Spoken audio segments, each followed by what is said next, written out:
নমস্কার বন্ধুরা, আশা করি তোমরা সবাই ভালো আছো। আমিও ভালো আছি। আজ আমি পেঁপে আলু সোয়াবিন তরকারির একটা রেসিপি নিয়ে তোমাদের সামনে হাজির হলাম।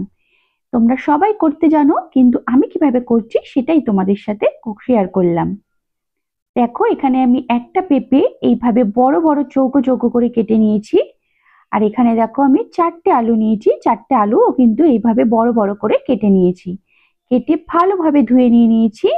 এবার এইটাকে আমি কিন্তু একটু পেঁপে আলুটাকে প্রেসার কুকারে সেদ্ধ করে নেব।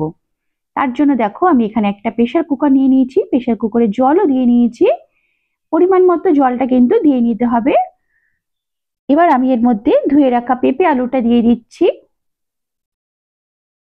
পেঁপে আলুটা যদি একটু সেদ্ধ করে নেওয়া হয় তাহলে পেঁপের কষটা কিন্তু বেরিয়েও যায়, আর কিন্তু খুব সহজেও রান্নাটা হয়েও যায়।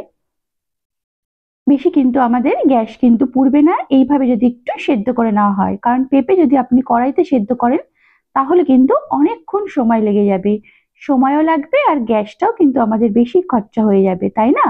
তার জন্য একটু সেদ্ধ করে নেওয়া হয় তাহলে কিন্তু খুব সহজে কিন্তু হয়েও যাবে। দেখো, আমি ধুয়ে রাখা পেঁপে আলুগুলো সব প্রেসার কুকারে দিয়ে দিলাম।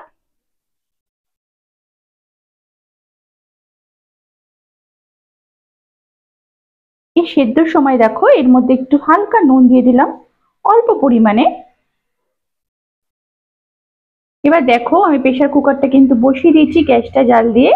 আমি কিন্তু পেঁপে আর আলুটাকে হালকা সেদ্ধ করে নেবো, তাতে কিন্তু আমাদের রান্নাটা তাড়াতাড়ি হয়ে যাবে আর আমাদের গ্যাস কিন্তু খুব কমই পুড়বে তাতে। একটা কড়াইতে দেখো আমি জল দিয়ে দিয়েছি, জলটা দেখো ফুটে এসছে। এবার এর মধ্যে আমি কটা সোয়াবিন দিয়ে দিলাম। সোয়াবিনটা একটু আমি সেদ্ধ করে নেব।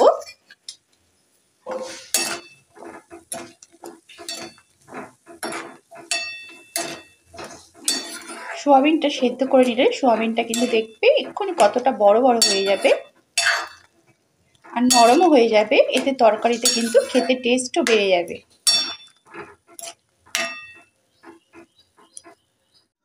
সোয়াবিনটা দেখো আমি 2-3 মিনিট ফুটিয়ে নিয়েছি, দেখলে তো কত বড় বড় হয়ে গেছে বন্ধুরা। এবার কিন্তু আমি গ্যাসটা বন্ধ করে সোয়াবিনটা এই গরম জলের মধ্যে রেখে দেবো। তারপর কিছুক্ষণ পর আমি কিন্তু সোয়াবিনটা চেপে চেপে তুলে নেবো, জলটা একটু ঠান্ডা হলে। দেখো এবার কিন্তু জলটা ঠান্ডা হয়ে গেছে, আমি এবার এইভাবে চিপে চিপে জলটা সোয়াবিনের তুলে নেবো প্লেটে।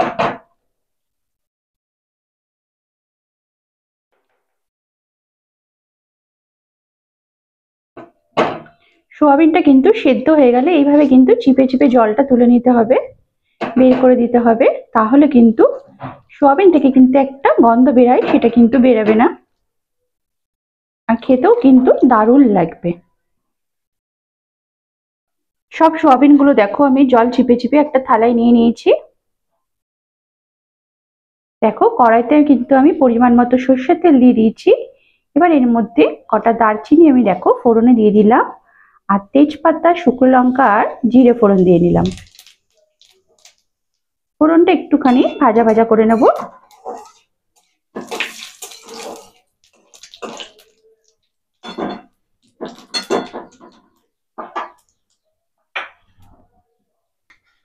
দেখো ফোড়নটা একটু ভাজা ভাজা হয়ে এসছে। এবার এর মধ্যে আমি পেঁয়াজ, আদা, রসুন আর লঙ্কা পেস্টটা দিয়ে দেবো,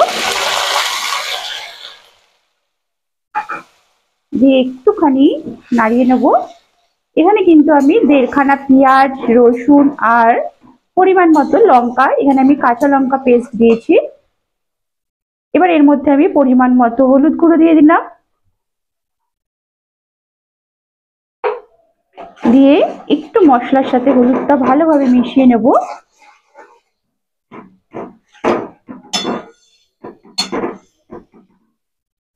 এবার এর মধ্যে পরিমাণ মতো জিরের গুঁড়ো দিয়ে নিলাম। এবার এর মধ্যে পরিমাণ মতো আমি ধনের গুঁড়ো দিয়ে নিলাম, দিয়ে মশলার সাথে জিরে আর ধনেটা ভালোভাবে মিশিয়ে নেব।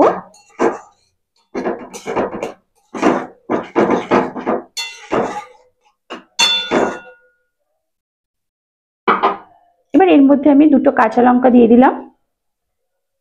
একটা টমেটো আগে থেকে কুচি করে রেখেছিলাম, কুচি করা টমেটোটা এর মধ্যে দিয়ে দেবো।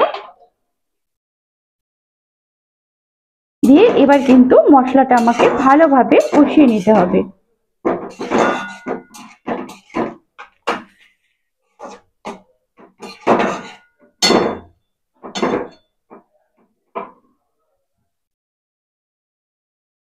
এবার এর মধ্যে দেখো কালার হওয়ার জন্য আমি অল্প কাশ্মীরি মরিচ দিয়ে নিলাম, দিয়ে এটাকে দেখো ভালোভাবে একটু মিশিয়ে নিলাম। এবার মশলাটা কষার জন্য আমি একটু মশলাটা ঢেকে দেবো, যাতে মশলাটা ভালোভাবে কষে যায়।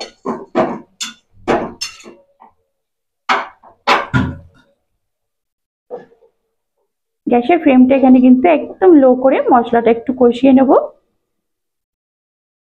5 মিনিট পর দেখো আমি আবার ফিরে এলাম। দেখো মশলা থেকে কিন্তু আমার তেল বেরিয়ে গেছে, আমার মশলাটা কিন্তু কষা হয়ে গেছে। এবার আবার ভালোভাবে আরেকটু নাড়িয়ে নেব মশলাটা। এবার এর মধ্যে আমি সেদ্ধ করে রাখা সোয়াবিন গুলো দিয়ে দেবো, দিয়ে মশলার সাথে ভালোভাবে মিশিয়ে নেব।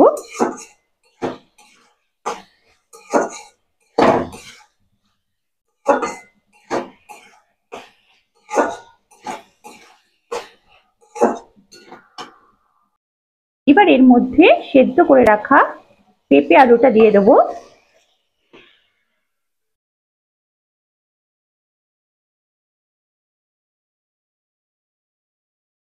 দিয়ে ভালোভাবে মশলার সাথে মিশিয়ে নেব।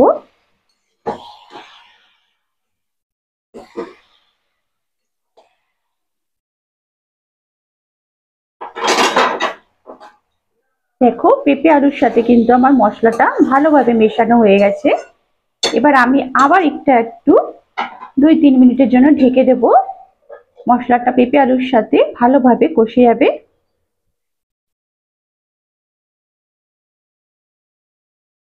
2 মিনিট পর দেখো আমি আবার ঢাকাটা সরিয়ে দেখবো। দেখো আমার মশলাটা কিন্তু কষে গেছে পেঁপে আলুর সাথে ভালোভাবে। এবার আমি এর মধ্যে পরিমাণ মতো জল দিয়ে দেবো। এখানে আমি জলের পরিমাণটা বেশি দেব না, কারণ আমার কিন্তু পেঁপে আলুটা আগে থেকেই সিদ্ধ করা আছে। আপনারা চাইলে পেঁপে আলুটা না সেদ্ধ করে ভেজেও নিতে পারেন, কিন্তু পেঁপে আলুটা সেদ্ধ করলে কি হয়, গ্যাসটা আপনাদের কম খরচা হবে। আর এটা কিন্তু খুব সহজে রান্নাটাও তাড়াতাড়ি হয়েও যাবে, আর খেতে কিন্তু টেস্টিও লাগে।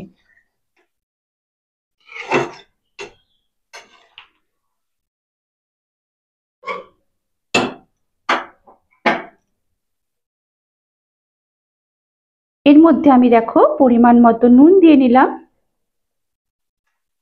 আর অল্প সামান্য আমি মিষ্টি দিয়ে নেব।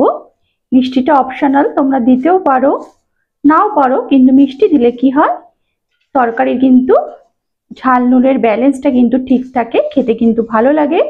কিন্তু অনেকে আবার মিষ্টি পছন্দ করে না, তারা নাও দিতে পারো, কোনো ব্যাপার না। এবার দেখো আমি এটা ভালোভাবে মিশিয়ে এবার একটু ঢেকে দেব। 5 মিনিট পর দেখো আমি ঢাকাটা সরিয়ে আবার দেখবো, আমার কিন্তু তরকারি হয়ে এসছে।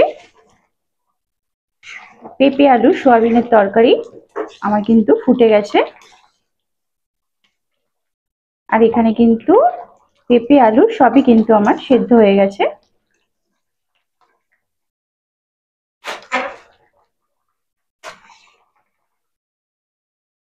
এবার নামানোর আগ দিয়ে এর উপর দিয়ে অল্প গরম মশলা আর অল্প ঘি দিয়ে দেবো। দেখো এর উপর দিয়ে আমি অল্প সামান্য গরম মশলা দিয়ে দিলাম, দিয়ে ভালোভাবে একটু মিশিয়ে নেব। এই ঘি আর গরম মশলাটা কিন্তু নামানোর আগ দিয়ে দিতে লাগে, তাহলে কিন্তু টেস্টটা দারুণ আসে।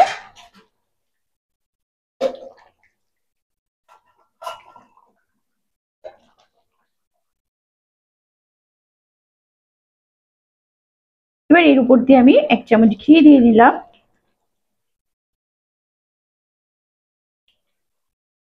ঘিটা দিয়েও ভালোভাবে একটু মিশিয়ে নেব। আমার কিন্তু পেঁপে আলু সোয়াবিন তরকারি কিন্তু রেডি, আমি এবার নামিয়ে ফেলবো।